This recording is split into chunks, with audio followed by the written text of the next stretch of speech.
তরমুজ দিয়ে অলরেডি তরমুজের জুস, তরমুজ শেক বানানো শেষ। তো এটা দেখে মাথায় একটা বুদ্ধি আসলো, কি করা যায় কি করা যায়।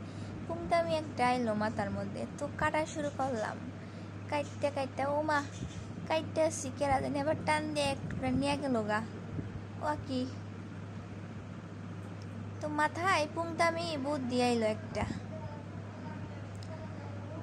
কাটিয়া ভাবলাম যে তরমুজটা ডিপ ফ্রিজ করলে কেমন হয়, তাই ফ্রিজের মধ্যে হান দিয়ে দিলাম, রেখে দিলাম 1 থেকে 2 ঘন্টা।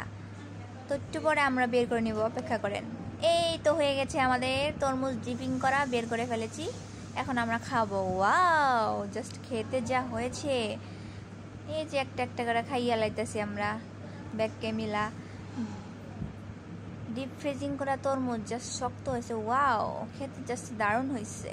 আসলে আমার পুংটামি বুদ্ধিটা খারাপ না, স্বাদেরই আসল। বাই।